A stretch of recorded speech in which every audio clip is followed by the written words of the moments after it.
ನಾಳೆ ಕೊನೆಯ ದಿನ ಕದನ ವಿರಾಮಕ್ಕೆ ಏನಾಗಬಹುದು ಅನ್ನುವಂಥದ್ದು. ಕದನ ವಿರಾಮ ಅನ್ನುವಂಥದ್ದು ಕೇವಲ ಹೆಸರಿಗೆ ಮಾತ್ರ.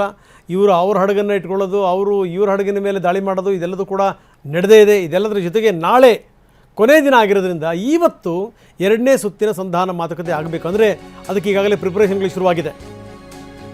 ಪಾಕಿಸ್ತಾನದಲ್ಲಿ ಯಾರು ಬರ್ತಾರೆ ಯಾರು ಹೋಗ್ತಾರೆ ಗೊತ್ತಿಲ್ಲ. ಎರಡೂ ರಾಷ್ಟ್ರಗಳು ಚೌಕಾಸಿ ಮಾಡ್ತಾ ಇವೆ. ಮಾತುಕತೆ ಅನ್ನುವಂಥದ್ದು ಎರಡೂ ರಾಷ್ಟ್ರಗಳಿಗೆ ಅನಿವಾರ್ಯ, ಪ್ರಶ್ನೆ ಬೇರೆ.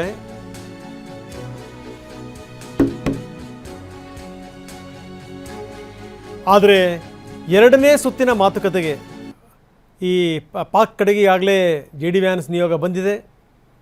ಆದರೆ ಇರಾನ್ನವರು ಇನ್ನೂ ಕೂಡ ಮೀನಾಮೇಷ ಮಾಡ್ತಾ ಇದ್ದಾರೆ. ನೀವೊಂದು ಕ್ಲಾರಿಟಿ ಕೊಡೋ ತನಕ ನಾವು ಯಾವುದೇ ಕಾರಣಕ್ಕೂ ಬರಲ್ಲ ಅನ್ನುವಂಥದ್ದು ಇರಾನ್ನ ವಾದ. ಈಗಾಗಲೇ ಇಸ್ಲಾಮಾಬಾದ್ಗೆ ಆಗಮಿಸ್ತಾ ಇದ್ದಾರೆ ಅಮೆರಿಕ ನಿಯೋಗ. ಇವತ್ತು ಸಂಜೆ ಪಾಕಿಸ್ತಾನಕ್ಕೆ ಬರುತ್ತೆ. ಪೂರ್ತಿ ನಿಯೋಗ ಉಪಾಧ್ಯಕ್ಷರೇ ಅದರ ನೇತೃತ್ವವನ್ನು ವಹಿಸಿರ್ತಾರೆ, JD ವ್ಯಾನ್ಸ್. ಆದರೆ ಇನ್ನೂ ಇರಾನ್ ಕಡೆಯಿಂದ ಅಂಥ ಕ್ಲಾರಿಟಿ ಸಿಗ್ತಾ ಇಲ್ಲ. ಒಂದು ವೇಳೆ ಕರೆದವರು ಬರಲಿಲ್ಲ ಅಂತಂದರೆ, ಮಾತುಕತೆ ನಡೀಲಿಲ್ಲ ಅಂದರೆ ಮುಂದೇನು? ಟ್ರಂಪ್ ತುಂಬ ಸ್ಪಷ್ಟವಾಗಿ ಹೇಳ್ತಾರೆ, ಯುದ್ಧ ಫಿಕ್ಸ್ ಅಂತ. ಹೀಗಿದೆ ನೋಡಿ, ಇವರೇನೋ ಯುದ್ಧ ಮಾಡಿಬಿಡ್ತಾರೆ, ಇಡೀ ಪ್ರಪಂಚಕ್ಕೆ ಅದರ ಬಿಸಿ ತಟ್ಟುತ್ತೆ.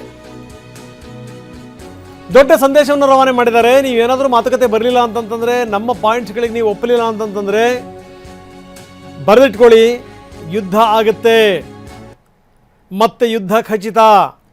ಅದಕ್ಕೆ ನೀವು ಸಿದ್ಧರಾಗಿರಬೇಕು. ನಾಳೆ ಕದನ ವಿರಾಮ ಕೊನೆಯಾಗುತ್ತೆ, ಅಷ್ಟರ ಒಳಗಡೆ ಮಾತುಕತೆ ಆಗಬೇಕು. ಇವತ್ತು ಸಂಜೆ ಒಳಗಡೆಗೆ JD ವ್ಯಾನ್ಸ್ ಬರ್ತಾರೆ ಪಾಕಿಸ್ತಾನಕ್ಕೆ. ಇನ್ನು ಇರಾನ್ ನಿಯೋಗ ಸ್ಪಷ್ಟಪಡಿಸಿಲ್ಲ, ಪ್ರಶ್ನೆ ಬೇರೆ. ಅವರು ಕೂಡ ಬರಬಹುದು. ಯಾಕಂದರೆ ಇಷ್ಟೊಂದೆಲ್ಲ ಡೆವಲಪ್ಮೆಂಟ್ಗಳಾಗ್ತಾ ಇದೆ ಅಂತಂದರೆ ಈ ಪೂರ್ತಿ ತಪ್ಪಿತಸ್ಥನ ಸ್ಥಾನದಲ್ಲಿ ನಿಲ್ಲಲಿಕ್ಕೆ ಅವ್ರಿಗೂ ಕೂಡ ಇಷ್ಟ ಇಲ್ಲ. ಅವರು ಕೂಡ ಬರಬಹುದು ಅಂತ.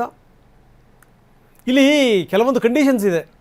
ಯಾವ ಕಾರಣಕ್ಕೂ ಕೂಡ ಇರಾನ್ ಪರಮಾಣು ಅಸ್ತ್ರ ಹೊಂದಬಾರದು. ಈಗಾಗಲೇ ಸರಿಸುಮಾರು ಒಂದು ದೊಡ್ಡ ಮಟ್ಟದಲ್ಲಿ ಯುರೇನಿಯಮನ್ನು ಸಂಸ್ಕರಿಸಿ ಇಡಲಾಗಿದೆ.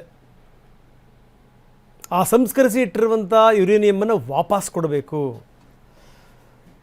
ಒಂದು ಮೂಲದ ಪ್ರಕಾರ ಈ ಸಂಸ್ಕರಿಸಲ್ಪಟ್ಟಂಥ ಯುರೇನಿಯಮನ್ನು ಬಳಸಿದರೂ ಕೂಡ ಒಂದಷ್ಟು ಅಣುಬಾಂಬುಗಳು ಸಿದ್ಧವಾಗಿಬಿಡ್ತವೆ ಅಂತ. ಆ ರೀತಿ ಆಗಿಬಿಟ್ರೆ ಗತಿ ಏನು? ಇದು ಅಮೆರಿಕವನ್ನು ಕಾಡ್ತಿರುವಂಥ ಪ್ರಶ್ನೆ. ನಿಮಗೆ ಬೇಕಾದರೆ ಹೆಲ್ಪ್ ಮಾಡ್ತೀವಿ, ಆದರೆ ಸಂಸ್ಕರಿಸಿರುವಂಥ ಯುರೇನಿಯಮ್ ಇದೆಯಲ್ಲ, ಯುರೇನಿಯಮನ್ನು ವಾಪಸ್ ಕೊಡಿ ಅಂತ ಅಷ್ಟು ಸುಲಭವಾಗಿ ಒಪ್ಕೊಂಡ್ಬಿಡ್ತಾರ? ಹೀಗಾಗಿರೋ ಅಂತಂದರೆ ಕದನ ವಿರಾಮ ಮುಂದುವರಿಯುವಂಥ ಸಾಧ್ಯತೆಗಳು ಕಡಿಮೆ ಇದೆ. ಯಾಕಂದರೆ ಟ್ರಂಪ್ ಈಗಾಗಲೇ ದೊಡ್ಡ ಮಟ್ಟದ ದಾಳಿ ಮಾಡಬೇಕು ಅಂತ ಸಿದ್ಧವಾಗಿದ್ದಾರೆ. ಕೆಲವೇ ಗಂಟೆಗಳು ಮಾತ್ರ ಬಾಕಿ ಇದೆ.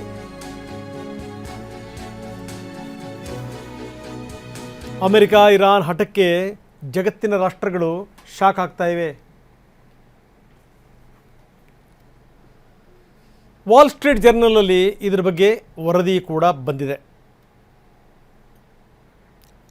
ಏನಾದರೂ ಷರತ್ತುಗಳು ಮುರಿದು ಬಿದ್ದು ಅಂತ ತಿಳ್ಕೊಳ್ಳಿ, ಅವ್ರು ಹೇಳ್ತಿರೋದೇನು? ಯಾವುದೇ ಕಾರಣಕ್ಕೂ ನೀವು ಹರ್ಮುಜ್ನಲ್ಲಿ ನೀವು ಟೋಲ್ ಕಲೆಕ್ಟ್ ಮಾಡಬಾರ್ದು, ನಂಬರ್ 1. ನಂಬರ್ 2, ಯಾವುದೇ ಕಾರಣಕ್ಕೂ ನೀವು ಸಂಸ್ಕರಿಸಲ್ಪಟ್ಟಂಥ ಯುರೇನಿಯಮನ್ನು ಇಟ್ಕೊಳ್ಳೋಂಗಿಲ್ಲ, ನಮ್ಗೆ ವಾಪಸ್ ಕೊಡಬೇಕು. 400 kg ಇದೆ ಅಂತೆ.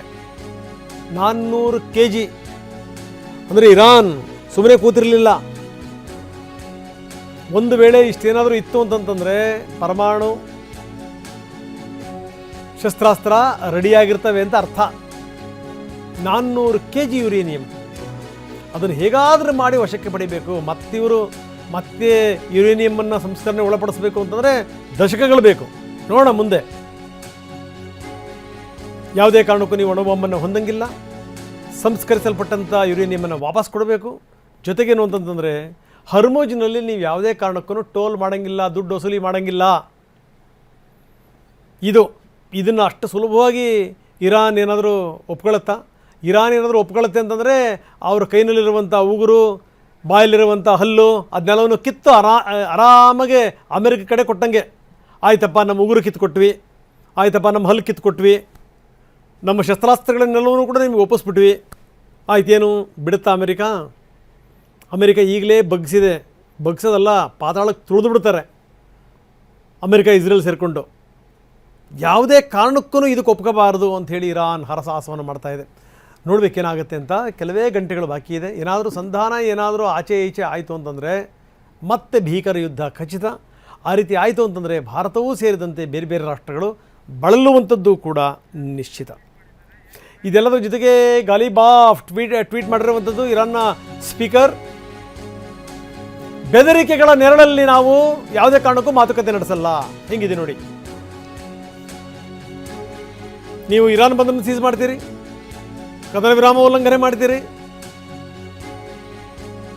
ನೀವೇನಾದರೂ ಈ ಸಂಧಾನದ ವೇದಿಕೆಯನ್ನು ಶರಣಾಗತಿಯ ವೇದಿಕೆ ಅಂತ ಏನಾದರೂ ನೀವು ಮಾಡಿದರೆ ನಾವು ಯಾವುದೇ ಕಾರಣಕ್ಕೂ ಇದರಲ್ಲಿ ಭಾಗವಹಿಸಲ್ಲ. ಇದು ಘಾಲಿಬಾಫ್ ಹೇಳಿರುವಂಥ ಮಾತು.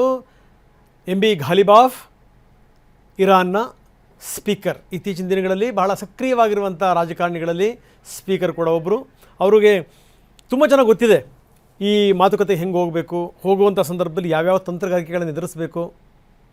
ಹೀಗಾಗಿಯೇ ಈ ಹೋಗುವಂಥ ವಿಮಾನದಲ್ಲಿ ಆ ವಿಮಾನದ ಸೀಟ್ನಲ್ಲಿ ಅದರ ಹಿಂದೆ ಮಕ್ಕಳುಗಳು ಯಾರ್ಯಾರು ಸತ್ತಿದ್ರಲ್ಲ ಆ ಮಕ್ಕಳುಗಳು ಸತ್ತಿರುವಂಥ ಫೋಟೋಗಳನ್ನೆಲ್ಲ ಅಂಟಿಸಿ ಒಂದಿಷ್ಟು ಕಣ್ಣೀರು ಹಾಕಿ, ನೋಡಿ ನಿಮ್ಮ ಯೋಗ್ಯತೆ ನೀವಿಂತ ಕೆಲಸ ಮಾಡಿದ್ರಿ, ಆದರೂ ನಿಮ್ಮ ಜೊತೆ ಮಾತುಕತೆ ಬರ್ತಿದ್ದೀವಿ ಅಂತ ತೋರಿಸುವಂಥ ಪ್ರಯತ್ನ ಮಾಡಿದ್ದು. ಇದೆಲ್ಲದೂ ಕೂಡ ಬನ್ನಿ ನಮ್ಮ ಪ್ರತಿನಿಧಿ ಹರೀಶ್ ನಮ್ಮೊಂದಿಗೆ ಈಗ ನೇರ ಸಂಪರ್ಕದಲ್ಲಿದ್ದಾರೆ. ಹರೀಶ್, ಬೇಡ ಗಮನಿಸಬೇಕಾದಂಥ ಸಂಗತಿ ನೋಡಿ, ಇನ್ನೇನು ನಾಳೆ ಸಂಜೆಗೆ ಎಂಡ್ ಆಗುತ್ತೆ ಕದನ ವಿರಾಮ ಅನ್ನುವಂಥದ್ದು. ಆದರೆ ಯಾವುದೇ ಫಲಪ್ರದ ಅನ್ನುವಂಥ ಲಕ್ಷಣಗಳು ಯಾವುವು ಕಾಣ್ತಾ ಇಲ್ಲ.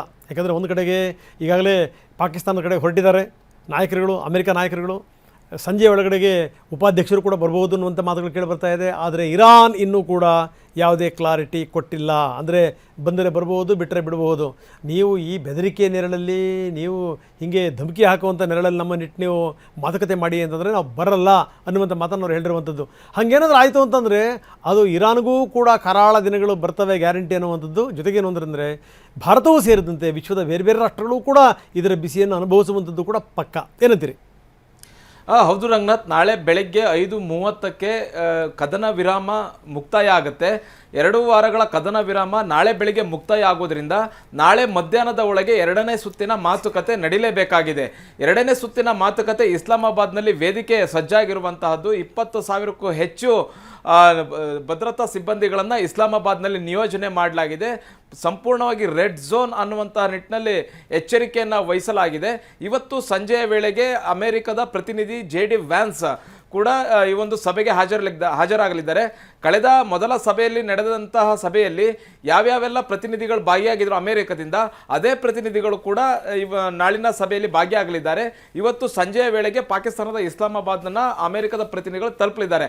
ಆದರೆ ಇನ್ನೊಂದು ಬದಿಯ ಇರಾನ್ನ ಪ್ರತಿನಿಧಿಗಳು ಭಾಗಿ ಆಗ್ತಾರೋ ಇಲ್ವೋ ಅನ್ನುವಂಥದ್ರ ಬಗ್ಗೆ ಇದುವರೆಗೂ ಯಾವುದೇ ರೀತಿಯಂಥ ಸ್ಪಷ್ಟನೆ ಸಿಕ್ಕಿಲ್ಲ.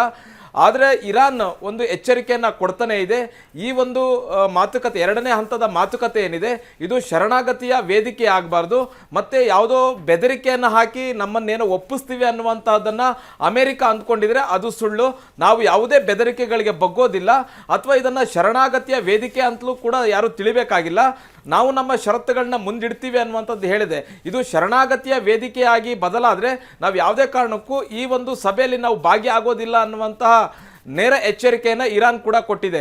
ಮತ್ತು ಇನ್ನೊಂದು ಕಡೆಯಿಂದ ಅಮೆರಿಕ ಅಧ್ಯಕ್ಷ ಡೊನಾಲ್ಡ್ ಟ್ರಂಪ್ ಅವರು ಕೂಡ ಹೇಳ್ತಾ ಇದ್ದಾರೆ, ನೀವು ಮಾತುಕತೆಗೆ ಬರಬೇಕು, ನಮ್ಮ ಷರತ್ತುಗಳನ್ನು ಒಪ್ಕೊಳ್ಬೇಕು, ನಮ್ಮ ಷರತ್ತುಗಳನ್ನು ನೀವು ಒಪ್ಕೊಳ್ತಾ ಇದ್ರೆ ಇರಾನ್ ಮೇಲೆ ಮತ್ತೆ ನಾವು ಬಾಂಬ್ಗಳ ಮಳೆ ಸುರಿಸ್ತೀವಿ ಅನ್ನುವಂಥ ಎಚ್ಚರಿಕೆಯನ್ನು ಕೂಡ ಕೊಟ್ಟಿರುವಂತಹದ್ದು. ಈಗ ಇರಾನ್ನ ಪ್ರತಿನಿಧಿಗಳು ನಾಳಿನ ಸಭೆಗೆ ಬರ್ತಾರೋ ಇಲ್ವೋ ಅನ್ನುವಂತಹದ್ದು ಇನ್ನು ಕುತೂಹಲ ಕೆರಳಿಸಿದೆ. ನಾಳೆ ಮಧ್ಯಾಹ್ನದ ಒಳಗೆ ಈ ಒಂದು ಸಭೆ ನಡೀಬೇಕಾಗತ್ತೆ. ಮುಖ್ಯವಾಗಿ ಅಮೆರಿಕ ಅನೇಕ ಷರತ್ತುಗಳನ್ನು ವಿಧಿಸಿದೆ. ಅದರಲ್ಲಿ ಪ್ರಮುಖ 3 ಷರತ್ತುಗಳು ಇರಾನ್ ಎಂದೂ ಕೂಡ ಅದನ್ನ ಪೂರೈಸಕ್ಕೆ ಆಗದೇ ಇರುವಷ್ಟು ಷರತ್ತುಗಳನ್ನು ಈಗ ಅಮೆರಿಕ ಇರಾನ್ನ ಮುಂದಿಟ್ಟಿರುವಂಥದ್ದು. ಒಂದು, ಯುರೇನಿಯಂ ಸಂಸ್ಕರಣೆಯನ್ನು ನಿಲ್ಲಿಸಬೇಕು. ಈಗಾಗಲೇ ಸಂಸ್ಕರಣೆ ಮಾಡಿರ್ತಕ್ಕಂಥ ಯುರೇನಿಯಂನ ಅಮೆರಿಕಕ್ಕೆ ಕೊಡಬೇಕು ಅನ್ನುವಂಥದ್ದು ಒಂದು. ಮತ್ತು ಮುಂದಿನ 20 ವರ್ಷಗಳ ಕಾಲ ಪರಮಾಣು ಶಕ್ತಿಯನ್ನು ಇರಾನ್ ಹೊಂದದೇ ಇರತಕ್ಕಂತಹ ಕಾರ್ಯಕ್ರಮಗಳನ್ನು ಮಾಡಲೇಬಾರ್ದು. ಈಗ ಕಾರ್ಯಕ್ರಮಗಳನ್ನೇನು ಹಮ್ಮಿಕೊಳ್ತಾ ಇದೆ, ಪರಮಾಣು ಶಕ್ತಿ ಹೊಂದುವಂಥ ಕಾರ್ಯಕ್ರಮಗಳನ್ನು ಮುಂದಿನ 20 ವರ್ಷಗಳ ಕಾಲ ಸಂಪೂರ್ಣವಾಗಿ ಸ್ಥಗಿತಗೊಳಿಸಬೇಕು ಅನ್ನುವಂತಹ ಒಂದು ಷರತ್ತನ್ನು ಇಟ್ಟಿರುವಂತಹದ್ದು. ಜೊತೆಗೆ ಹರ್ಮುಜ್ ಜಲಸಂಧಿಯಲ್ಲಿ ಸಂಪೂರ್ಣ ನಿಯಂತ್ರಣವನ್ನು ಇರಾನ್ ಬಿಟ್ಬಿಡ್ಬೇಕು ಅನ್ನುವಂತ ಷರತ್ತನ್ನು ವಿಧಿಸಿದೆ. ಯಾವುದೇ ಕಾರಣಕ್ಕೂ ಈ 3 ಷರತ್ತುಗಳನ್ನು ಒಪ್ಕೊಳ್ಳಿಕ್ಕೆ ಸಾಧ್ಯವೇ ಇಲ್ಲ. ಯುರೇನಿಯಂ ಸಂಸ್ಕರಣೆ ಮುಂದುವರಿಸ್ತೀವಿ, ಪರಮಾಣು ಶಕ್ತಿಯನ್ನು ಹೊಂದುವಂತ ರಾಷ್ಟ್ರ ಆಗಿ ಆಗ್ತೀವಿ. ನಮ್ಮ ದೇಶದ ನಾಗರಿಕರನ್ನ, ನಮ್ಮ ದೇಶವನ್ನು ಉಳಿಸ್ಕೊಳ್ಳಿಕ್ಕೆ ಈ ಪರಮಾಣು ಶಕ್ತಿ ಬಹಳಷ್ಟು ಅಗತ್ಯ ಇದೆ. ಹಾಗಾಗಿ ನಾವು ಆ ಕಾರ್ಯಕ್ರಮಗಳಿಂದ ಹಿಂದೆ ಸರಿಯೋದಕ್ಕೆ ಸಾಧ್ಯ ಇಲ್ಲ ಅನ್ನುವಂಥದ್ದನ್ನ ಇರಾನ್ ಸ್ಪಷ್ಟಪಡಿಸ್ತಾ ಇದೆ. ಇವತ್ತು ನಾಳೆ ನಡೆಯುವಂತಹ ಮಾತುಕತೆ ಬಹಳಷ್ಟು ಪ್ರಾಮುಖ್ಯತೆಯನ್ನು ಪಡೆಯುತ್ತೆ. ಮತ್ತೆ ಅಮೆರಿಕ ಹಾಗೂ ಇರಾನ್ ನಡುವೆ ಒಂದು ಒಮ್ಮತ ಬರುತ್ತಾ ಇಲ್ವಾ ಅನ್ನುವಂಥದ್ದನ್ನ ಇಡೀ ಜಗತ್ತು ಕಾಯ್ತಾ ಇರುವಂತದ್ದು. ರಂಗನಾಥ್, ಎಸ್, ಧನ್ಯವಾದ ತಮ್ಮೆಲ್ಲ ಮಾಹಿತಿಗೆ. ಇನ್ನು ಅಮೆರಿಕದ ದಿಗ್ಬಂಧನದ ನಡುವೆನೇ ಇರಾನ್ ತನ್ನ ಹಡಗುಗಳನ್ನು ಸಾಗಿಸ್ತಾ ಇದೆ. ಈಗಾಗಲೇ ಶೋಜಾ 2 ಅನ್ನುವಂಥ ಹಡಗು ಹರ್ಮುಜನ್ನು ದಾಟಿದೆ. ಭಾರತಕ್ಕೆ ಆಗಮಿಸ್ತಾ ಇದೆ ಇರಾನ್ನ ಹಡಗು. ರಾಜಾಯಿ ಪೋರ್ಟ್ನಿಂದ ಇದು ಹೊರಟಿರೋದು.